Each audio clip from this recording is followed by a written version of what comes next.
یار ویسے یہ تو واقعی حقیقت بات ہے، جو وہاں رہتا ہے نا وہ وہاں کے صحبتیں جس نے جھیلی ہوتی ہے، پردیسی جنہوں نے پردیس کاٹا ہوتا ہے وہ وہی بتا سکتے ہیں۔ میرے بھی 3 بھائی ہیں باہر، تو تھوڑا بہت تو اندازہ ہے مجھے کہ وہ کس طرح سے اپنی لائف سپینڈ کرتے ہیں، لیکن ہمیں وہ دوروں سے وہ چیز بڑی فیسینیٹ کر رہی ہوتی ہے، لیکن وہی چیز جب وہ فیس کر رہے ہوتے ہیں تو وہ ان کے لیے ہارڈ ہوتا ہے۔ اچھا، آسیہ بیگم الماری کے پٹ بن کر کے پلٹی تو ساکت رہ گئی۔ عادل کے پہلو میں کھڑی گوری رنگت اور اچھے نین نقش والی لڑکی وہ کون ہو سکتی تھی؟ وہ ایک ہی ساتھ میں سمجھ گئی، یہ میری پیاری سی امی جان ہے۔ عادل بہت شوق لہجے میں اسے بتایا تھا، السلام علیکم۔ وہ یقیناً بہت پورے اعتماد لڑکی تھی، مگر آسیہ بیگم کے تاثرات نے اسے قدرے نروس کر دیا، اس لیے وہ بہت جھجکتے ہوئے بولی۔ انہوں نے غائب دماغی کی کیفیت میں ہلکا سا اسپات میں سر ہلایا اور خالی نظروں سے عادل کی طرف دیکھا۔ وہ مسکراتے ہوئے ان کی طرف بڑھا اور انہیں شانوں سے تھامتے ہوئے بڑے مان سے بولا، اور امی یہ تمکین ہے، میں نے بتایا تھا نا آپ کو۔ اس کے انداز میں اشارہ مخفی تھا کہ وہ اس سے اچھے طریقے سے ملے۔ ارے تم کیوں شرماتی جا رہی ہو؟ آؤ نا، پیار لو امی سے، لاؤبالی سا۔ عادل اس وقت اور بھی چلبلا ہو رہا تھا، شوخی بھرے انداز میں تمکین سے بولا تو وہ جھینپ کے آگے بڑھی اور سر آسیہ بیگم کے سامنے جھکا دیا۔ جیتی رہو۔ انہوں نے اس کے سر پر ہاتھ پھیر کر دعا دی اور شاکی نظروں سے عادل کو دیکھا۔ تمکین تو بہت گھبرا رہی تھی یہاں آنے سے، مگر میں نے اسے آپ کی اتنی تعریفیں کی کہ ایسے آنا ہی پڑا۔ وہ گویا کہ آنکھوں کی شکایت پڑھ کے بھی انجان بن رہا تھا۔ ویسے مینوں زہر لگ رہی ہے دادے پتر کے، یار اپنے باپ سے بات کرو نا، اس کو مناؤ، کیوں گھر والوں کے سر پہ عذاب نازل کرے اور ایسے ماں باپ کے سر پہ چڑھ گنا۔ آسیہ بیگم کا جی چاہا اس سے کہیں کہ کچھ اپنے باپ کے متعلق بھی اسے بتا دیتا تو شاید یہاں آنے کی زحمت بھی نہ کرتی۔ تمکین ان کی خاموشی اور سنجیدہ تاثرات کو پڑھ کر گھبرا رہی تھی۔ آنٹی سے تم مل لیے، اب میں چلتی ہوں، دیر ہو رہی ہے۔ خبردار، عادل نے اسے آنکھیں دکھائی، ابھی روشین اور فرحین آنے والی ہیں، ان سے ملے بغیر تم کہیں نہیں جا سکتی۔ کیوں امی؟ اس کے لب و لہجے کی شکایت آسیہ بیگم کو توڑنے لگی۔ ہاں بیٹا آؤ نہ بیٹھو، وہ دونوں بس آتی ہوں گی، اپنے فطری نرم اور دھیمے لہجے میں کہتے ہوئے آسیہ بیگم نے آگے بڑھ کر ڈرائنگ روم کی طرف جانے کا قصد کیا تو ان کی پشت کا فائدہ اٹھا کر عادل نے جلدی سے آگے بڑھ کر ان کی تقلید میں نکلتی تمکین کا ہاتھ تھام لیا۔ بدتمیز، خبردار۔ تمکین نے اسے گھورتے ہوئے پرے دھکیلا تو وہ ہنستا ہوا اس کے ساتھ چلنے لگا۔ تھوڑی دیر کے بعد روشین اور فرحین آگے پیچھے گھر میں داخل ہوئے۔ آسیہ بیگم معذرت کر کے باہر آئی، کوئی مہمان آیا؟ فرحین کو اشتیاق ہوا۔ تم دونوں بھی آ جاؤ ڈرائنگ روم میں ہی، روشین بیگم نے سنجیدگی سے کہا۔ آسیہ بیگم نے سنجیدگی سے کہا، روشین تو ماں کی رگ رگ سے میں اتری ہوئی تھی، چونک گئی۔ کون ہے امی؟ عادل لایا ہے اسے، وہ کھلے انداز میں بولی تو ان دونوں کے منہ سے بیک وقت نکلا، تمکین؟ وہ اسپات میں سر ہلا کے پلٹ کی، کمال ہے، ابو کو جانتی بھی ہے پھر بھی اسے اندر بٹھا رکھا۔ روشین نے خفگی سے کہا، بھائی میں تو ضرور ملوں گی فاتح عادل سے۔ فرحین اسی وقت چل پڑی اور پھر ذرا دیر میں اس کی باتوں اور ہنسی کی آواز باہر آنے لگی۔ آسیہ بیگم کے اصرار پر روشین کو بھی بادل ناخواستہ اندر جانا پڑا۔ تمکین اسے بھی پسند آئی، مگر سکندر حیات کے گھر میں کسی اور کی نہیں، صرف ان کی پسند چلتی تھی۔ تمکین سے چھوٹی چھوٹی باتوں کے دوران ہی بھی وہ ابو ہی کے متعلق سوچتی رہی۔ وہ ابھی تک عادل کی اس جرأت سے لا علم ہی تھے کہ وہ اپنی لائف پارٹنر منتخب کیے بیٹھا ہے۔ خدا جانے آگے کیا ہونے والا ہے۔ وہ عادل کا خوشی سے چمکماتا چہرہ دیکھ کر مایوسی سے سوچنے لگی۔ وہ پرنسپل کے آفس سے نکلی تو سخت قابضہ خاطر ہو رہی تھی۔ ابھی اسے جاب کرتے محض 2 ہفتے ہوئے تھے کہ اس کی آفس میں 3 بار حاضری ہو گئی تھی۔ وجہ، جس بھی کلاس میں رانیہ کا پیریڈ ہوتا وہاں اس کے پیریڈ میں بچوں کا شور و گل مچا رہا تھا۔ وہ بچوں کو سمجھانے سے زیادہ سنبھالنے میں ہلکان ہوتی رہتی، انہیں مارنے کے بجائے انہیں خاموش کرانے کی کوشش کرتی۔ نتیجن 7 والی کلاس کی ٹیچرز نے بھی شکایت کی کہ اتنے بچوں کا شور نہیں ہوتا جتنا مسٹر ہانیہ خود چیختی ہیں۔ وہ مایوسی آ کر اپنی کرسی پر بیٹھ گئی۔ ابھی بھی 3 کلاس کے بچوں نے گودر مچا رکھا تھا۔ خاموش ہو جاؤ، اس نے دان پیستے ہوئے سخت لہجے مگر مدھم آواز میں کہا تو اسے غصے میں دیکھ کر کلاس روم میں ایک دم سے خاموشی چھا گئی۔ چپ رہو، میڈم کو ڈانٹ پڑی ہوگی۔ اونچی آواز میں کی جانے والی سرگوشی نما موشگافی رانیہ کو ہونک بنا گئی۔ اس سے اگلے لمحے اس کے پورے جسم کا خون جیسے چہرے پر چھلک آیا۔ شدید غصے کی لہر نے اس کے دماغ کو دہکا دیا۔ کون بولا تھا یہ؟ کلاس کو ایک دم سے سانپ سونگھ گیا۔ جلدی بتاؤ ورنہ پوری کلاس کو الٹا لٹکا دوں گی، وہ کرخت استانیوں کی طرح بولی۔ اتنے دنوں میں بچوں نے پہلی بار اسے اتنے شدید غصے میں دیکھا تو ان پر اثر بھی ہوا۔ میڈم یہ علی بولا تھا۔ کلاس کے مانیٹر نے کھڑے ہو کر سچائی بیان کی تو رانیہ نے اپنی موٹی آنکھوں سے گھورا، علی کھڑے ہو جاؤ، غصے سے کہا تو وہ 8-9 سالہ بچہ اپنی مسکراہٹ دباتا اٹھ کھڑا ہوا۔ جب سے اسکولوں کے باہر مارنی پیار کے بوڑا ویزا ہوئے تھے تب سے بچوں کو مار کا خوف تو نہیں رہا تھا۔ ذرا استاد ڈانٹ سکتی تھی اور ڈانٹ کر کیا وہ تو گھر میں بھی پڑھتی رہتی تھی۔ یہ کیا بدتمیزی تھی؟ اس کے پاس جا کر رانیہ نے روب سے کہا تو آرام سے بولا، آپ کو بڑی میڈم نے بلایا تھا نا ڈانٹنے کے لیے۔ وہ اس کی توقع سے زیادہ چلاک بچہ تھا۔ رانیہ نے دانت کچکچاتے ہوئے اسے کان سے پکڑ لیا، شرم نہیں آتی ٹیچر سے یوں بات کرتے ہوئے؟ میڈم، بڑی میڈم نے سب ٹیچرز کو منع کیا بچوں کو مارنے سے۔ کلاس مانیٹر نے اٹھ کر گویا اسے یاد دہانی کرائی۔ شٹ اپ، بیٹھ جاؤ تم، رانیہ نے اسے بری طرح ڈانٹ دیا اور علی نامی بچے کا کان ہلاتے ہوئے سختی سے بولی، آئندہ اگر اس طرح کی بدتمیزی کی تو کمرے سے باہر نکال دو گی اور پھر میرے پیریڈ میں تم کمرے سے باہر ہی رہا کرو گے۔ بچہ منہ پہ سوڑنے لگا تو رانیہ سے گھورتے ہوئے اس کا کان چھوڑ کر واپس ہو لی۔ ایک بچے پر سختی کا نتیجہ یہ ہوا کہ باقی کلاس پر اس کا تھوڑا بہت روب پڑ گیا۔ بچے بالکل خاموش تو نہیں ہوئے مگر ان کی اونچی آوازیں اب سرگوشیوں میں ڈھل چکی تھی۔ بیٹھ جاؤ اب آرام سے۔ اپنی کرسی پر بیٹھتے ہوئے اس کی نظر علی پر پڑی تو وہ ابھی بھی کھڑا تھا۔ مجبوراً اسے کہنا پڑا تو وہ دھم سے اپنی سیٹ پر بیٹھ گیا۔ نہ کوئی شکر نہ تھینک یو، نہ شکریہ نہ تھینک یو۔ رانیہ بچوں کی بد تہذیبی سے سخت نالاں تھی مگر اس نے یہ شکر کیا کہ اب وہ شور نہیں کر رہے تھے۔ اس نے تہیہ کر لیا کہ ہر کلاس کے بچوں پہ وہ ایسا ہی روب رکھے گی کیونکہ پرنسپل کے پاس مسلسل شکایتوں کے جانے کا مطلب تھا اس نوکری سے ہاتھ دھونا، اور یہ جھٹکا وہ افورڈ نہیں کر سکتی تھی۔ وین کے جھٹکے کھا کھا کر وہ گھر پہنچی تو بھوک کے ساتھ ساتھ تھکن سے بھی نڈھال تھی۔ گھر میں داخل ہوتے ہی اس نے عادتاً سلام کیا تو چچی جان کے ساتھ کھڑی دو خوش شکل خواتین اور ان کے ساتھ رشتے کرانے والی سلمیٰ خالہ کو دیکھ کر وہ ان سے کترا کر اندر کی طرف بڑھ گئی۔ اب چچی کی باری تھی، سامنے تھے چچا اور توپوں کا رخ تھا رانیہ کی طرف۔ میں کہوں کیا ہے تمہارے دل میں؟ کیوں میری بچوں کی قسمت کو بٹا لگا رہی ہے کمبخت؟ چچی میں نے تو کچھ نہیں کیا۔ وہ ڈر سی گئی۔ ہاں تو نے کچھ نہیں کیا تو یہ بوتھا ان کو دکھانے کے لیے کس نے کہا تھا؟ ذرا سا رنگ کیا صاف ہے، تم تو آپے سے باہر ہو رہی ہو۔ وہ دھاڑی، میں تو اسکول سے واپس آئی تھی، مجھے کیا پتا گھر میں مہمان ہوئی ہوں گی۔ وہ لرزنے لگی۔ اے بیوقوف بنانا اس کو جو تجھے اور تیری تیسری ماں کو نہ جانتا نہ ہو۔ وہ چمکی، ساتھ ہی اس کی مرحومہ ماں کو بھی ہمیشہ کی طرح رگیٹ ڈالا۔ تجھے پتہ تھا اچھی طرح میری معصوم بچوں کے منہ سے تمہارے سامنے ذکر ہو گیا ہوگا، یوں ہی تو نہیں اینڈ ٹائم پر آدم کی کمینی۔ اس کی آنکھیں بھر آئی۔ اس قدر تذلیل۔ اس نے بے بسی سے چچا کی طرف دیکھا تو وہ پہلو بدل گئے۔ چل بس کر نیبخت، اگر تیری بیٹیوں کا قسمت کا رشتہ ہوتا تو کوئی اسے واپس نہیں کر سکتا تھا۔ چچا کبھی کبھار اس کی حمایت کرتے تھے مگر چچی ہمیشہ کی طرح شیرنی کی طرح ان پر حملہ آور ہوئی۔ خبردار خبردار جس حرام خور کی حمایت کی تو۔ ارے میں تو پچھتائی اس سپولیو کو گھر میں لا کر، میری بچیوں کی قسمت پر گرہن بن کر بیٹھ گئی ہے۔ صبح سے اس نے میرا بی پی بڑھا رکھا ہے اور اب تم اپنی بیٹیوں کے مستقبل کی ذرا بھی فکر نہیں ہے تمہیں۔ ہائے میں مر جاؤں، میرا دل ہائے۔ جب چچی کا وبیلہ کامیاب اداکاری میں ڈھلنے لگا تھا، دل پر ہاتھ رکھ کے وہ بستر پر لوٹنے لگی۔ ارے نیک بخت! چچا کے ہاتھ پیر پھولنے لگے۔ سائمہ اور صوبیہ بھی ان کی طرف لپکی۔ رانیہ تیزی سے جا کر ان کے لیے پانی کا گلاس بھر لائی۔ دفعہ دور! چچی نے ہاتھ مار کر گلاس گرا دیا۔ ایسی حالت میں رانیہ کو ان سے یہ توقع نہیں تھی۔ چیخ روکنے کی کوشش میں منہ پر ہاتھ رکھے کھڑی رہ گئی۔ چچی سے نمٹنے کے بعد اب پھر سے اپنی بقیہ اداکاری میں مصروف ہو گئی۔ سنا نہیں تم نے؟ دفعہ ہو جاؤ یہاں سے۔ سائمہ کو یوں بھی اس پر بہت غصہ تھا، اسے دھکا دیتے ہوئے بولی تو وہ مرے مرے قدموں سے اپنا بے جان پڑتا وجود گھسیٹتی کمرے سے باہر چلی گئی۔ اب باہر چچا اور دونوں بیٹیاں چچی کی نازبرداریوں میں مصروف تھے۔ بس ابا بہت ہو گیا، اس گھر سے باہر کریں اب۔ سائمہ بھی صفاقی میں ماں کا پرتو تھی۔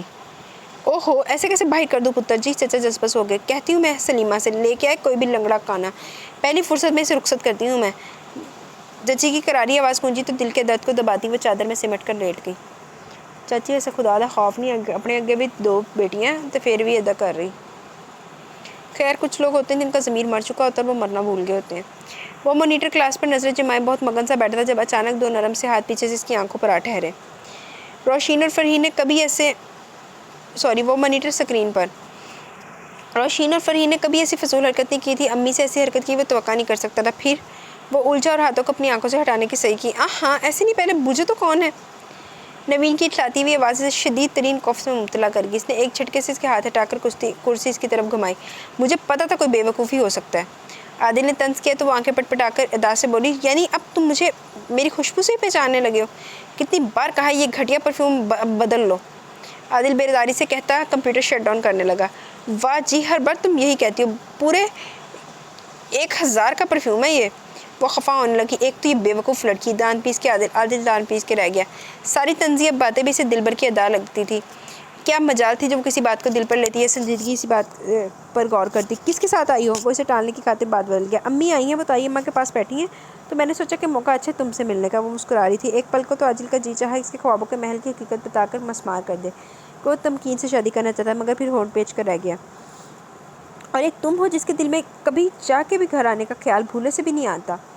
مجھ سے ملنا تو دور کی بات ہے، وہ اب قدرے ناراضگی سے کہہ رہی تھی۔ میرے پاس ان فضولیات کے لیے وقت نہیں ہے اور تم سے ملنے کے لیے مجھے اتنا تردد کرنے کی کیا ضرورت ہے؟ تم تو خود ہر دوسرے دن یہاں ٹپکی ہوتی ہو بے موسم برسات کے بن کے۔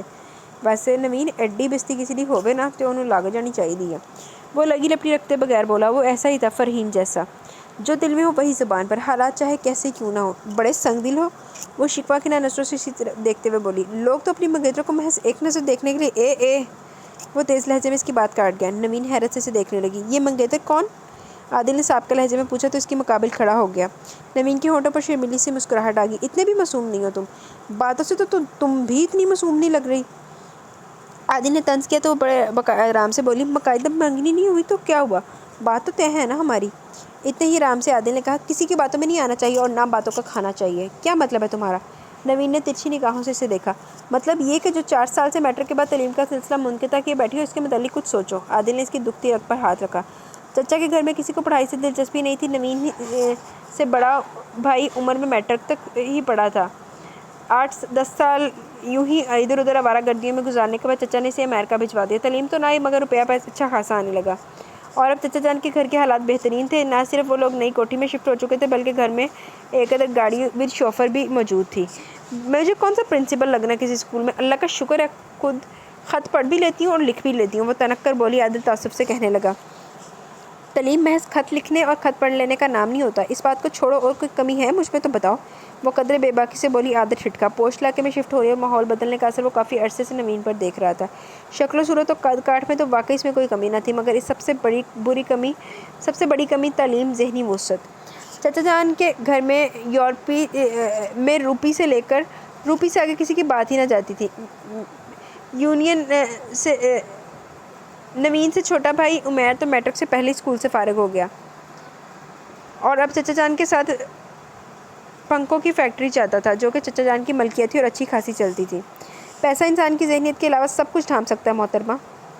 عادل نے طنز کیا اور مڑ کر باہر نکلنے کا قصد کیا تو نوین نے غصے میں آ کر اس کا بازو جکڑ لیا۔ کیا مطلب ہے تمہارا؟ وہ متحیر سا پلٹا، ایک نظر اپنے بازو کو جکڑے اس کے ہاتھ پر ڈالی اور پھر اس کا چہرہ دیکھتے ہوئے تمسخرانہ انداز میں بولا، پہلے اپنے لب و لہجے پر غور کرو، کتنا سال بڑا ہوں میں تم سے اور تمہیں اتنی تمیز نہیں مجھے مخاطب کیسے کرنا ہے؟ وہ ایک الگ بات ہے، میں کسی وجہ سے تمہیں ایسے بلاتی ہوں، مگر تم نے ذہنیت کی بات کی ہے۔ وہ برا مان گئی تھی، مگر عادل نے اس کی بات کو نظر انداز کرتے بددستور چپتے لہجے میں کہا، ذرا وضاحت فرمائیں محترمہ، اس خواہ کی بے تکلفی کے پیچھے کون سی وجہ خاص کار فرما ہے؟ تم تو جیسے جانتے نہیں۔ اس کی رنگت سرخ پڑنے لگی۔ عادل خوف کا شکار ہوا۔ تم نہ اپنے دماغ سے یہ فتور نکال دو اور اپنی عمر کے متعلق باتیں سوچا کرو۔ اگلے ماہ پورے 21 سال کی ہو جاؤں گی میں، وہ تفاخر سے بولی۔ اور عقل کس ماہ آئے گی جنابہ کو؟ عادل چڑ گیا، تمہارے پاس تو بس ایسی باتیں ہیں میرے لیے۔ وہ ناراض ہو کے جانے لگی تو عادل نے بے اختیار اس کا ہاتھ تھام لیا۔ وہ بے ساختہ پلٹی، تمہارے لیے میرے پاس بہت خاص باتیں بھی ہیں، وہ کہہ رہا تھا۔ نوین کا ہاتھ دل بے ترتیبی سے دھڑک اٹھا۔ کیسی ہوں عادل؟ انہوں نے میں کی سمجھا؟ اعراض کے آنے کی خوشی میں نگینہ ہفتہ بھر میکے رہنے کو آئی ہوئی تھی۔ اس کے دونوں بچے علی اور ماریہ بھی یہیں پہ اسکول جا رہے تھے، مگر اب بھی یہ علی کا بچہ گدھے الو کے پٹھے وہ اسے بے نکت سنا رہی تھی۔ اول تو وہ آج اسکول جانے کو تیار ہی نہیں ہو رہا تھا۔ ڈانٹ ٹپٹ کر نگینہ نے اسے تیار کیا تو شوز پہننے کی دفعہ وہ بیڈ کے نیچے گھس گیا۔ کیا ہو رہا ہے؟ راضی اس کے کمرے میں چلا آیا۔ دیکھیں ذرا اس کو، اسکول جانے کا نام ہی نہیں لے رہا۔ نگینہ اچھی خاصی روحانسی ہو گئی تھی۔ راضی نے اشارے سے اس کا جائے مقام دریافت کیا تو نگینہ نے بیڈ کے نیچے اشارہ کر دیا۔ وہ مسکراہٹ دباتا جھک کر اسے دیکھنے لگا۔ کیوں بھی پارٹنر، کیا مسئلہ ہو گیا ہے؟ ماموں ماما سے بولے نا میں اسکول نہیں جاؤں گا۔ ان 3-4 دنوں میں وہ راضی سے اچھی خاصی دوستی کھانٹ چکا تھا۔ اسے دیکھتے ہی لپک کر باہر آیا۔ بہت اچھے، مگر پتہ بھی تو چلے وجہ کیا ہے؟ راضی نے اسے پکڑ کر بستر کے کنارے بٹھایا۔ میری ٹیچر بہت گندی ہے، مارتی ہے، وہ خفگی سے بولا تو نگینہ نے کہا، اب تو منع ہو گیا بچوں کو مارنا۔ یہ کون سی ٹیچر ہے؟ ہماری نئی ٹیچر ہے، اس نے میرا کان کھینچا، اتنی زور سے مجھے ڈانٹا۔ وہ اپنی اداکاری کو پورا اثر کرنے کے لیے آنکھوں میں آنسو بھی لایا تو نگینہ تڑپ اٹھی۔ ہائے مر جائے وہ استانی، ہاتھ ٹوٹے، اس کی شرم نہیں آئی اتنے معصوم بچے پر تشدد کرتے ہوئے۔ چلو تم تیار ہو جاؤ، ہم ابھی چل کے ٹیچر کو پوچھتے ہیں۔ راضی نے اسے خوش کیا تھا۔ آپ میرے ساتھ جائیں گے؟ وہ مشکوک نظروں سے اسے دیکھتے ہوئے پوچھ رہا تھا۔ اعراض نے اس بات میں سر ہلایا تو وہ خوشی خوشی باقی تیاری مکمل کرنے لگا۔ سچ مچ شکایت کر کے آئے اس ٹیچر کی، حد ہو گئی۔ جب اسکولوں میں مارنا منع ہو چکا تو اس کی ہمت کیسے ہوئی میرے بچے کو ہراساں کرنے کی؟ نگینہ نے کہا تو وہ ہنس دیا۔ ارے میں تو اسے خوش کرنے کو کہہ رہا تھا، اتنی چھوٹی چھوٹی باتوں کی شکایت کیا کرنی؟ کیوں نہیں کرنی؟ آج اس نے کان کھینچا، کل کلاں تھپڑ مارے گی اور پھر فٹ سے۔ نگینہ کو اپنے بچوں کے آگے تو کچھ دکھائی نہیں دیتا تو وہ ٹھنڈی سانس بھر کے علی اور ماریہ کو ساتھ لیے چل دیا۔ آج صبح اس سے سب کچھ غلط ہو رہا تھا۔ آنکھ دیر سے کھلی تو افتاؤں خزاں کلی کر کے منہ پر محض پانی کا چھپاکا مارتی باورچی خانے کی طرف دوڑی۔ یہاں چچی مارے باندھے چچا کے لیے چائے بنا رہی تھی۔ آنکھ کھل گئی مہارانی کی؟ اسے دیکھتے طنز کیا تو وہ شرم سے ڈوب گئی۔ آپ ہٹے، میں ناشتہ بناتی ہوں جلدی سے۔ رہنے دو، اب رہ کیا گیا بنانے کو؟ چائے کا پانی تو رکھ ہی دیا میں نے، پراٹھے اور انڈے ہی ہیں، وہ بھی بنا لوں گی۔ چلو جی چچی دے بندہ منہ تو نہ چڑھنا مارے، چائے بنا کے پراٹھے انڈے والے سارا کچھ پیا کرنی، چائے بنا لی تھی سارا کچھ بن گیا۔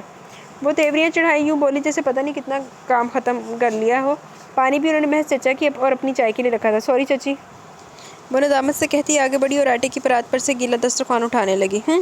بڑی آئی انگریزی دان. وہ بڑبڑاتی ہوئی کچن سے نکل گئی خود کو کوستے ہوئے. رانیہ نے سب کے لیے ناشتہ بنایا اور خود اپنا پراٹھا جلدی جلدی لقمے بنا کے چائے کے ساتھ یوں ہی نگل لیا. ہے ذرا بھی صبر نہیں اس لڑکی میں. سب سے پہلے پراٹھا نگل کے بیٹھ گئی. چچی نے دیکھ لیا تھا. چچی بعد میں دیر ہو جاتی ہے. وہ منمنائی تو انہوں نے اس کی پیٹھ پر دھموکا جڑا. چل رہی دفعہ ہو بدبخت. وہ کرتی ہوئی تیار ہونے چل دی. بمشکل وین والا آیا تو وہ دعائیں کرنے کے باوجود 15 منٹ لیٹ پہنچی. دیر سے آنے والی لڑکیاں تو وہیں گراؤنڈ میں کھڑی تھی جبکہ اس کی حاضری پھر سے پرنسپل کے آفس میں ہوگی. پھر وہی کرخت لہجہ وہی لیکچر. رانی کی ہمت ٹوٹنے لگی. I am sorry madam. معذرت کرتے کرتے اس کی ہمت ٹوٹنے لگی. لہجہ رن سا گیا. اور یہ پرنسپل نے کونے کی طرف اشارہ کیا. جب میں نے سختی سے منع کیا تھا بچوں پر ہاتھ نہیں اٹھانا تو پھر آپ کی ہمت کیسے ہوئی اسے ہاتھ لگانے کی؟ رانی نے بے اختیار چہرہ موڑ کے دیکھا. ایک خوش شکل سا بندہ جو پتہ نہیں کیوں شرمندہ سا لگ رہا تھا اور ساتھ وہی شرارتی بچہ جسے پرسوں اس نے ڈانٹا تھا. اس کی آنکھوں کے آگے اندھیرا سا چھانے لگا. مجھے بہت افسوس ہے مس رانیہ. آپ اس جاب کے قابل نہیں. نہ تو آپ وقت کی پابندی کر رہی ہیں اور نہ ہی ہمارے رولز کو فالو کرنے پر کاربند ہیں. I am sorry. وجہ سے ہوا میں معلق رہ گئی. احراز باعجلت اٹھ کھڑا ہوا. I am sorry madam. میرا یہ قطعی مطلب نہیں تھا کہ آپ انہیں جاب سے فارغ کر دیں گے. تو آج کل کے بچے ذرا زیادہ محسوس کرنے لگے. آپ نے انہیں وارن کر دیا. بس اتنا ہی کافی ہے. بے حد شائستگی سے کہتے ہوئے اس نے ایک متاسفانہ نگاہ سر جھکائے میڈم کی ٹیبل کو دیکھتی رانیہ پر ڈالی تو دل کی عجیب سی کیفیت ہونے لگی. It's okay mister. آپ کی شکایت برطرف. ہمیں ان سے ڈسپلن پرابلم بھی تھا. آپ کی وجہ سے انہیں برخاست نہیں کیا گیا. یہ ابھی ٹرائل پر تھیں. میڈم نے صاف کوئی سے کہا اور بات ختم کر دی. وہ قدم گھسیٹتے ہوئے باہر وہاں سے نکل گئی. ارے کم بخت ہڈ حرام.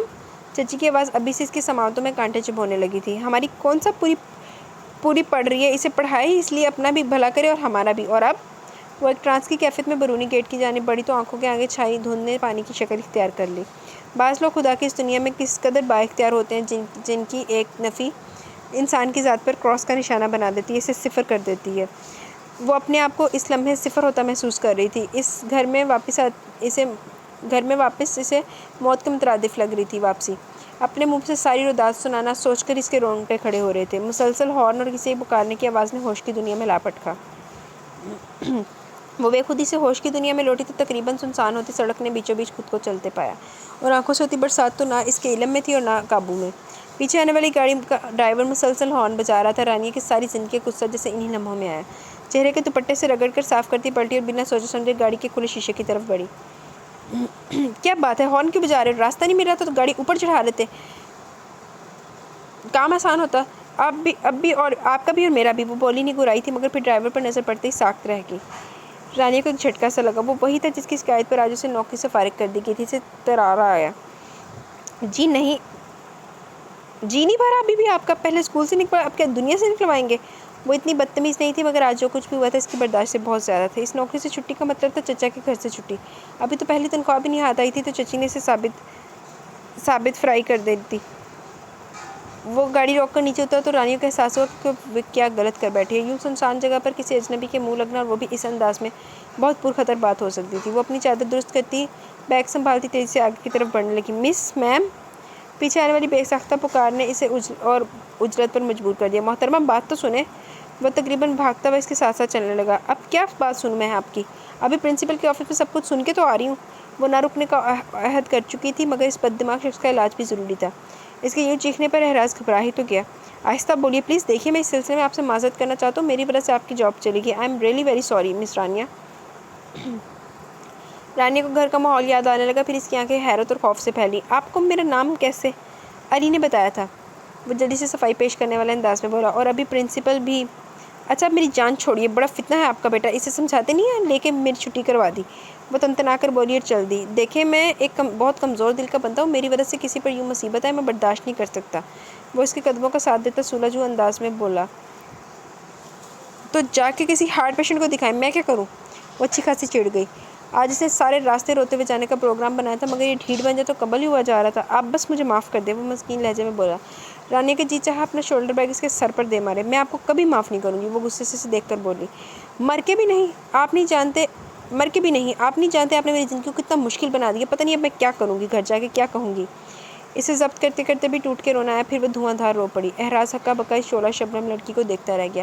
ابھی وہ اس پر برس رہی تھی اور ابھی حواس میں آتے ہوئے اس نے ادھر ادھر نگاہ دوڑائی۔ یہ بھی شکر تھا کہ راستہ سنسان ہی تھا، ورنہ وہ یقیناً لڑکی کو ہراساں کرنے کے جرم میں دھر لیا جاتا۔ دیکھیں میری بات سنیں پلیز، آپ روئیں مت۔ وہ بے بس سا ہونے لگا۔ ارے جائیں جا کے اپنے ننھے بچے کے آنسو پہنچے، آپ کو کیا کسی کے دکھ تکلیف سے؟ ایک تو اتنی نالائق اولاد پیدا کر کے اسکولوں میں بھیج دیتے ہیں، اوپر سے فرمائش کے پھولوں کی چھڑی سے بھی نہ چھوا جائے۔ 4 دن خود سنبھال کے دیکھیں تو ہوش ٹھکانے آ جائیں آپ جیسے لوگوں کے۔ وہ تلخی بھرے انداز میں کہتی ہوئی چادر سے آنکھیں پوچھنے لگی۔ احراز بہت شرمندہ تھا، یقیناً اسے جاب کی سخت ضرورت تھی اور ورنہ وہ یوں سڑک پر رونے نہ کھڑی ہوتی۔ یقین کریں مس رانیہ، میں واقعی اپنے فعل پر نادم ہوں۔ محض بچے کو خوش کرنے کی خاطر میں شکایت لے کر وہاں پہنچ گیا، مگر باخدا مجھے نہیں معلوم تھا کہ حالات اس نہج پر چلے جائیں گے۔ اچھا آپ کے بچے کی خوشی پوری ہو گئی نا، اب آپ بھی چین سے جا کے سو جائیں۔ وہ بس اسٹاپ کی جانب بڑھنے لگی۔ احراز کو تعصف نے گھیر لیا۔ سوری اگین مس رانیہ، مگر میں اپنی اس غلطی کا مداوع کرنا چاہتا ہوں۔ لمحہ بھر کے توقف کے بعد وہ اس کے پیچھے بڑھتے ہوئے سنجیدگی سے بولا تو رانی نے استحضائیہ نظروں سے دیکھا۔ آپ کی باتوں سے اندازہ ہو رہا ہے یہ جاب آپ کے لیے بہت ضروری تھی۔ اب یہاں تو میں آپ کے لیے کچھ نہیں کر سکتا، مگر آپ چاہیں تو میں آپ کے لیے دوسری ملازمت کا انتظام ضرور کر سکتا ہوں۔ وہ جلدی سے بولا۔ دوسری ملازمت؟ بے اختیار رانیہ بے اختیار خود میں سمٹ سی گئی، اندر کا خوف اوت کر آنے لگا۔ کون تھا یہ شخص اور کن ارادوں کے ساتھ اس کے پیچھے پڑا تھا؟ یہ ایڈریس لیجیے۔ اس نے جلدی سے اپنے پرس سے ایک وزٹنگ کارڈ نکال کر رانی کی طرف بڑھایا۔ اس کے چہرے پر پھیلے خوف کے سائے دیکھ کر وہ ٹھٹکا۔ آپ یقین کریں میں ایک انتہائی شریف آدمی ہوں، میری وجہ سے آپ پر جو مصیبت آئی ہے بس اس کا مداوع کرنا چاہتا ہوں۔ یہ میرے کسی جاننے والے کا اسکول ہے، آپ وہاں چلی جائیں، انشاءاللہ آپ کو پہلے والی سے اچھی جاب مل جائے گی۔ بڑے تحمل اور شائستگی سے کہتے ہوئے احراز نے وزٹنگ کارڈ اس کی طرف بڑھایا۔ رانیہ کو لگا کہیں سے خوشگوار ہوا کا جھونکا اس کی طرف آیا، اس کی تمام مصیبتوں کا حل ایک بار پھر سے جی اٹھنے کا احساس۔ اس نے تمام تر خوف اور احتیاط کو بالائے طاقت رکھتے ہوئے بے تابی سے وزٹنگ کارڈ جھپٹ لیا۔ کوئی اور موقع ہوتا تو وہ کبھی اس کے آفر کو قبول نہ کرتی، نہ جانے کون شخص تھا، اس کے کیا ارادے تھے، مگر آگے کنواں پیچھے کھائی جیسی صورتحال نے اسے اس عجلت اور بے احتیاطی پر مجبور کر دیا تھا۔ اس مجبوری کو وہی جان سکتا ہے جس نے مرتے مرتے دوبارہ زندگی پائی ہو۔ آپ بے شک کسی کو اپنی جاب ختم ہونے کا نہ بتائیں، کل سے اسکول میں جانا شروع کر دیں، آپ کی جاب کا ذمہ میں لیتا ہوں۔ کل آپ اسکول جا کر اپنی تسلی کر لیں تو آپ کے تمام شکوک و شبہات دور ہو جائیں۔ وہ محتاط انداز میں بولا۔ ابھی وہ تذبذب کے عالم ہی کھڑی تھی کہ وہ خدا حافظ کہہ کر واپس بھی پلٹ گیا۔ عادل کے ہاتھ میں دبے اپنے ہاتھ کو دیکھ کر نوین کا دل بلیوں اچھلا۔ یہ بندہ تو چھلاوا لگا کرتا تھا، مجال تھی جو کبھی آنکھ میں ڈالنے جتنا بھی دستیاب ہوتا، اور اب اس کی خوشی کی کوئی حد نہ تھی۔ اس کا چہرہ یوں چمک اٹھا کہ فوراً ہی عادل کو اپنی غلطی کا شدت سے احساس ہو گیا۔ اس نے فی الفور نوین کا ہاتھ چھوڑ دیا۔ دیکھو ہمارے درمیان جو رشتہ موجود ہے تم صرف اسی کو رہنے دو، میں تمہارا کزن ہوں، تایا زاد بھائی، اور بس۔ وہ فوراً ہی رکھائی سے بولا تو نوین تڑپ اٹھی۔ خبردار، کزن کزن ہوتا ہے اور بس۔ جو دماغ رکھتی ہوں ان کے لیے صرف کزن نہیں بھائی بھی ہوتا ہے۔ عادل نے طنز کیا۔ تم میرے منگیتر بھی ہو، پتل ملائی۔ اس کی یہ تو تڑاق عادل کو کبھی پسند نہ تھی، مگر نہ کبھی چچی نے اسے ٹوکا اور نہ کسی اور نے، مگر یہ الزام عادل کو ہنسی آئی۔ یہ تم نے تاریخ کی کتاب میں پڑھا ہوگا۔ اسے ہنستے دیکھ کر نوین کی جان میں جان آئی، وہ مذاق کر رہا تھا۔ ہاں ہمارے گھروں کی تاریخ تو یہی کہتی ہے، وہ اداس سے بولی۔ کیا کہتی ہے ہمارے گھر کی تاریخ؟ وہ طنز کرانہ نظروں سے اسے دیکھ رہا تھا۔ نوین نے ترچھی نگاہوں سے اسے دیکھا۔ اتنے بھولے بننے کی کوشش مت کریں جناب، میں تو صاف کہتا ہوں میں جس لڑکی سے شادی کروں گا کم از کم وہ گریجویٹ ہوگی۔ عادل نے قطعیت سے کہا۔ یہ بات کبھی تایا ابو کے سامنے بھی تو کہو، مان جاؤں گی۔ وہ اس تانے پر بے بس ہو کر بھی بے بس نہ ہوئی تھی، الٹا عادل ہی اپنی جگہ تلملا اٹھا۔ کہہ دینے والا ہوں ان سے بھی، اور تم۔ وہ اس کی طرف انگشت شہادت اٹھاتے ہوئے قطعیت سے بولا۔ تم ابھی اپنے دماغ میں یہ منگیتر والا خناس نکال دو۔ نوین نے بے یقینی سے اسے دیکھا۔ اتنا سنجیدہ مزاج؟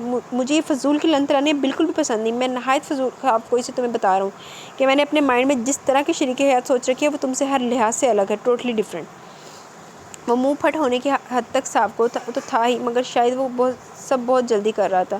اس کا احساس اسے تب ہوا جب نوین اپنی سسکیاں روکتے ہوئے وہاں سے بھاگی۔ لمحہ بھر کو اسے اپنی جلد بازی کا احساس ہوا بھی تو ہسپیارا سر جھٹک کر آئینے کے سامنے کھڑا ہو کر بال سنوارنے لگا۔ دونوں صحیح ہے، دوسرے نوں طرفائی رکھ دیتے آپ سکون نہ رہندے۔ وہ بہت بزدل اور چھوٹے دل کی مالک تھی، یوں احراز کے آفر پر ہرگز اعتبار نہ کرتی، مگر حالات اسے اعتبار کرنے پر مجبور کر رہے تھے۔ اس نے گھر آ کر کسی کو بھی نوکری جانے کا تو نہیں بتایا، مگر یہ سوچ سوچ کر اس کا دماغ پھٹنے لگا کہ اگر احساس نے واقعی کچھ چال چلی سے کل نوکری نہ ملی تو وہ کیا کرے گی۔ اسی سوچ میں اس سے کئی الٹے کام ہوئے۔ رات کو پکاتے ہوئے روٹی بھی جل گئی تو صوبیہ نے چچی کی متوجہ کر ہی دیا۔ یہ محترمہ تو پتہ نہیں کن خیالوں میں کھوئی ہیں، دوپہر کو ہنڈیاں لگتے لگتے بچی، پھر استری سے آپ کی نئی قمیص کا حشر ہوتے ہوتے رہ گیا، اور اب یہ جلی سڑی روٹیاں۔ ارے میں کہتی تم ہو کس کے خیالوں میں؟ چچی تو ایک ہی بار میں چھپڑ پھاڑ کے سٹارٹ ہوتی تھی۔ رانیہ کا دل کانپ اٹھا، وہ جلدی جلدی دوسرا پیڑا بنانے لگی۔ یوں ہی چچی سر میں بہت درد ہے۔ یہ بتا کر ہمدردی حاصل کرنے کا کوئی خیال بھی نہیں تھا، مگر یوں ہی بتاتے ہوئے اس کی آواز میں بھیگا پن سا اتر آیا۔ مگر چچی تو المان الحفیظ، آئے ہائے سر میں درد، میں کہوں کوئی اور نہ درد شروع ہوا ہو تجھے۔ 3 بچے پیدا کیے میں نے یوں ہی چولہا چوکی کرتے ہوئے، کبھی کسی نے اف تک نہیں سنی، اور یہاں سر میں درد ہے تو ہانڈی روٹی محال ہو رہی ہے مہارانی سے۔ وہ یوں چمکی کہ رانیہ کا چہرہ خفت سے لال پڑ گیا، اوپر سے سائمہ اور صوبیہ کی ہنسی۔ وہ خاموشی سے کام ختم کرنے کو ہی غنیمت سمجھنے لگی۔ یہ ویسے نا رانیہ کی سٹوری نا سنڈریلا والی لگ رہی ہے، اور یہ وہ سائمہ اور صوبیہ وہ جو سنڈریلا کی 2 جو کوجی موجی بہنیں نہیں تھی وہ لگ رہی ہیں۔ میں نے ویسے سنڈریلا کے صرف ایک ہی کارٹون دیکھے ہیں، ویسے میں نے اس کی سیریز نہیں دیکھی ہوئی، لیکن وہ والی بڑیاں کوجیاں سی تو انہوں دی ماں بھی اداں دی سی۔ اچھا، وہ خاموشی سے کام ختم کرنے ہی کو غنیمت سمجھنے لگی۔ ڈھیٹ ہڈی، سائمہ بڑبڑائی۔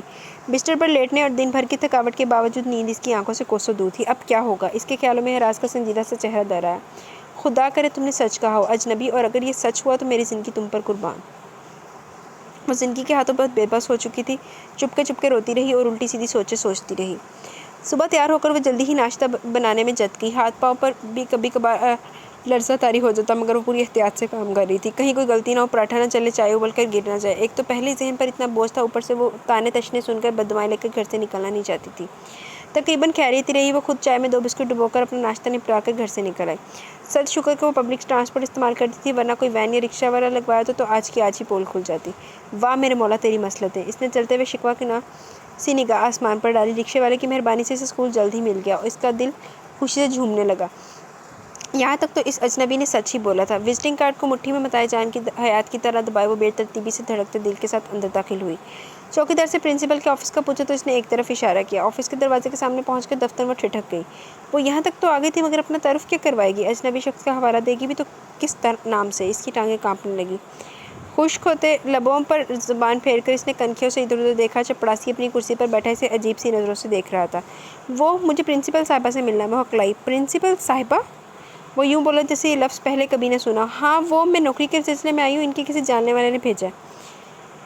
دل مضبوط کرتے ہوئے اس نے کہہ ہی دیا۔ یہاں پرنسپل صاحبہ نہیں پرنسپل صاحب ہوتے ہیں میڈم۔ عجیب سڑیل مزاج چپڑاسی تھا، اپنے جگہ سے انچ بھر بھی ہلے بغیر اسے شرمسار کرنے پر تلا ہوا تھا، اور وہ جو جاننے والے کا روپ ڈالی تھی خفیف سی ہوگی۔ آپ جا کے ان کو بتائیں تو صحیح، میرا نام رانیہ عارف۔ اس کے لب و لہجے میں اترتی لجاجت نے ہی شاید اس 50-55 سالہ شخص کو اس نیکی پر راضی کیا۔ احسان جتانے والے انداز میں سے دیکھتا وہ اندر گیا تو رانی نے خدا کا شکر ادا کیا۔ اب پرنسپل سے جا کے کیا کہنا تھا یہ بات کا مسئلہ تھا، مگر اگلے ہی لمحے وہ اچھل پڑی۔ وہ چپڑاسی کے ساتھ باہر آنے والا شخص اس کے لیے گویا نجات دہندہ بن کے آیا تھا۔ وہ بے تابی سے اس کی طرف لپکی۔ سنیں، آپ کا نام کیا ہے؟ وہ متحیر سے اسے دیکھتے ہوئے بولا۔ احراز محمود۔ شکر ہے خدا کا۔ اس نے طویل سانس خارج کی اور قدرے مسکرا کر بولی، اب میں پرنسپل صاحب کو جا کے بتا تو سکوں کہ مجھے کس نے بھیجا ہے؟ وہ بے ساختہ ہنس دیا، اس کی سادگی یا شاید بے وقوفی پر۔ میں یہاں آپ ہی کے لیے آیا تھا۔ وہ اس کی گلابی رنگت کو نگاہ بھر کے دیکھتے ہوئے بے اختیار بولا، پھر اس کے حیران ہو کر دیکھنے پر جلدی سے تصحیح کی۔ مجھے پتا تھا کہ آپ کو یہاں کی مشکل کا سامنا کرنا پڑ سکتا ہے، ظاہر ہے آپ مجھے جانتی تو نہیں۔ آئیے اندر، آپ ہی کا انتظار ہو رہا ہے۔ میں؟ وہ قدرے ہچکچائی۔ بس کچھ فارمیلٹیاں ہیں، اور ویسے بھی پرنسپل صاحب کی ایک ملاقات تو لازمی ہے نا۔ گھبرائے مت، دوست ہیں وہ میرے، اچھے آدمی ہیں۔ احراز نے آخر میں مسکرا کر اسے حوصلہ دیا تو وہ ہمت کر کے اس کی میت میں اندر چل دی۔ تقریباً احرازی کی عمر کے بندے کو پرنسپل کی سیٹ پر دیکھ کر وہ نروس ہی ہونے لگی۔ پرنسپل کے لفظ کے ساتھ اس کے ذہن میں ایک 1.5 عمر کا شخص کا خاکہ بنا تھا، مگر وہ اتنی خوش اخلاقی اور نفاست سے گفتگو کر رہا تھا کہ رانیہ کا اعتماد بحال ہوتے دیر نہیں لگی۔ وہ وہاں 10 منٹ اور 27 سیکنڈ تک بیٹھی، اور اتنے وقت تک میز کی داہنی جانب کرسی پر بیٹھا احراز شعوری اور لاشعوری طور پر اسے دیکھتا رہا۔ پرنسپل نے چپڑاسی کو بلا کر رانیہ کو کلاس میں لے جانے کو کہا تو تب وہ چونکا۔ ہاں بھائی، اب سیدھے سے بتا دو یہ کیا چکر ہے؟ رانیہ کے وہاں سے نکلتے پرنسپل نے اپنے چہرے پر بردباری کا نقاب اتارتے ہوئے احراز کو آڑے ہاتھوں لیا تو وہ چونکنے کی اداکاری کرتے ہوئے بولا، کس کے متعلق کہہ رہے ہو؟ بلے بھائی بلے، وہ استدعائیہ انداز میں چمکتے ہوئے بولا، جھوٹ بولو اس سے جو آنکھوں کا اندھا اور دماغ کا کھسکا ہوا ہو۔ بچو جی، پچھلے 15 منٹ سے اسے گھور گھور کے تم کوئی وظیفہ تو یقیناً نہیں کر رہے تھے۔ احراز نے ایک نظر اپنی کلائی پر بندھی گھڑی پر ڈالی۔ 10 منٹ 27 سیکنڈ ہیں؟ وہ ناسمجھی کے عالم میں سے دیکھنے لگا۔ وہ یہاں اتنی ہی دیر بیٹھی ہے؟ احراز نے مسکراتے ہوئے گردن کے پیچھے ہاتھ باندھے اور کرسی کی پشت سے کمر ٹکا دی۔ تو گیا احراز محمود۔ فاروق اس کی بے خودی پر پھڑک اٹھا تھا۔ شٹ اپ، احراز ہنس دیا۔ اور نہیں تو کیا، کچھ نہ ہونے کا ایک نہ ہی کافی ہوتی ہے۔ جہاں شدتوں کا انکار ہیلے بہانے ہو وہاں ضرور کچھ ہوتا ہے۔ فاروق نے وثوق سے کہا تو وہ کچھ سوچ کر قدر توقف سے بولا، بس یار وہ اچھی لگی ہے دل کو۔ اس سے پہلے میں رات کو بے سدھ ہو کے سوتا تھا، کل ساری رات اس کے آنسوں نے ڈسٹرب کر رکھا۔ بہت سادہ اور معصوم لڑکی ہے۔ فاروق کے لغو لہجے میں ہلکی سی تنبیہ پا کر احراز نے نیم آنکھوں سے دیکھا. مجھے بھی اچھی طرح جانتے ہو تم. احراز نے بنا توقف کہا تو فاروق نے سر ہلا دی. پھر سوالیہ انداز میں بولا شادی کرو گے؟ احراز ایک دم سیدھے ہو کر بیٹھ گیا. ابھی اتنا لمبا چوڑا تو نہیں, کچھ نہیں سوچا, وہ اچھی لگی ہے اور بس. فاروق کے انداز میں بے یقینی تھی. کہا نا ابھی تو بس. وہ پھر سے اپنے الفاظ دہرانا چاہتا تھا کہ فاروق نے سرزنش کرنے والے انداز میں کہا کسی سے شادی کرنے کے لیے یہ وجہ کافی ہوتی ہے کہ وہ آپ کو اچھا لگتا ہے. آنٹی سے بات کر کے رشتہ بھیج دو. کہیں تو شادی کرنی ہے نا, تو جو دل کو اچھا لگے اسی کو کیوں نہ دل میں بسا لو. فاروق کے انداز میں مشورہ بھی تھا اور خلوص بھی. احراز بے ساختہ مسکرا دیا. رانیہ سے پیاری اور معصوم ضرور لگی تھی, مگر ایک ہی ملاقات میں جس نہج پر وہ نہیں سوچنا چاہ رہا تھا, فاروق نے سوچنے پر مجبور کر دیا. یوں بھی رکینہ اپنے سسرال میں اس کے لیے دھڑا دھڑ رشتے دیکھے جا رہی تھی جو کم از کم احراز جیسے نازک احساسات رکھنے والے شخص کی طبع سے مطابقت نہیں رکھتے تھے. اس رات اس نے رانیہ عارف کے بارے میں شعوری اور باضابطہ طور پر سوچا تو دل نے فی الفور لبیک کہا تھا. اچھا جی, حالے ٹائم دا پورا حساب رکھیا ہویا انہیں. حالے بھی انہیں کچھ سوچیا نہیں سی. چلو شکر باضابطہ سوچ لیا. آسیہ بیگم افتاؤں خزاں اس کے کمرے میں داخل ہوئی تو وہ بوٹ کستہ کہیں نکلنے کی تیاری میں تھا. یہ نوین سے کیا کہا تم نے؟ عادل نے تسلی سے بوٹ کے میجک بند کر کے سر اٹھایا. تب تک وہ جھنجھلا چکی تھی. میں کیا پوچھ رہی تم سے؟ پریشان کیوں ہوتی ہیں پیاری ماں؟ وہ لاوبالی پن سے بولا اور ہاتھ دھونے کے لیے واش روم میں گھس گیا. پیاری ماں کے بچے وہ رو رہی تھی. انہیں خفقان ہونے لگا. بھلا یہ کوئی عام بات تھی نوین کا اس کے کمرے سے روتے ہوئے نکلنا اور پھر کچھ بتائے بغیر ماں کو بھی اٹھا لے جانا. آسیہ بیگم کا تو بلڈ پریشر بڑھنے لگا. ازل کی ڈرامے باز ہے وہ اندر ہی تبصرہ کرتے ہوئے بولا. باہر نکلو تم. آسیہ بیگم نے سختی سے کہا تو وہ تولی سے ہاتھ خشک کرتا مسکراتا ہوا باہر آیا. یہ کیا بدتمیزی ہے, کیا کہا تھا تم نے اسے؟ وہ اسے کوئی گنجائش دینے کے موڈ میں نہیں تھی. بھلا سکندر حیات کی لاڈلی بھتیجی سے کوئی اونچی نیچی بات کر سکتا تھا؟ کر بھی لیتا تو جائے فرار کہاں پاتا. اوہ ہو. عادل نے لمحہ بھر کے لیے کچھ سوچا, پھر انہیں شانوں سے تھام کر اپنے بستر پر بٹھایا. وہ بالکل بے وقوف لڑکی. اس کی جگہ کوئی اور ہوتی تو شکر کرتی کہ شادی سے پہلے حقیقت پتہ چل گئی. وہ متحیر ہوئی. کون سی حقیقت؟ یہی کہ میں تمکین کو پسند کرتا ہوں, بلکہ شادی بھی اسی سے کروں گا.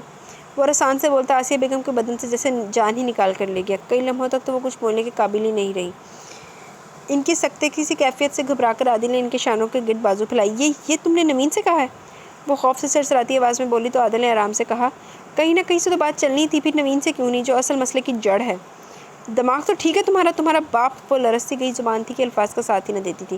کچھ ہی دیر کی بات تھی, پھر یہ بات لازماً سکندر حیات تک پہنچ جاتی اور پھر ایک قیامت صغریٰ. ہمارا باپ. عادل نے تمسکر سے ہنکارا بھرا. وہ صرف ان لوگوں کے پیارے تایا ابو ہیں. ہمیں تو صرف ولدیت میں ملے ہیں. بقو مت. تمہیں کیا ضرورت تھی نوین سے ایسی فضول بات کرنے کی؟ تو کون کرتا, آپ؟ وہ بھی تلخ ہونے لگا. پھر بھی بات اس طرح تو نہ پھیلتی جیسے اب پھیلے گی. وہ خلجان میں مبتلا ہونے لگی. آنے والے وقت کی دھمک نے ان کے چہرے پر زردیاں کھنڈ دی تھی. سکندر حیات تو تباہی مچا دیں گے. بھائی کی فیملی کی خاطر تو وہ جو بھی کریں گے کم ہے. امی آپ بے فکر ہیں, یہ میرا مسئلہ میں خود سنبھال لوں گا. عادل نے تسلی دیتا ہوا اٹھ گیا. میں کاشف کی طرف جا رہا ہوں. ان کے گھر انکل کی کمپنی میں مجھے ایک بہت اچھی جاب ملی ہے. اسی سلسلے میں کچھ بات کرنی ہے. وہ تو چلا گیا پیچھے ادموا ہونے کو انہیں چھوڑ گیا. روشین تو ماں کی حالت دیکھ کر ہی ان سے لپٹ گئی. کیا ہے تمہیں, پیچھے ہٹو. فرحین نے اسے پیچھے کھینچا تو اس کی نم آنکھیں دیکھ کر تب ہی اٹھی.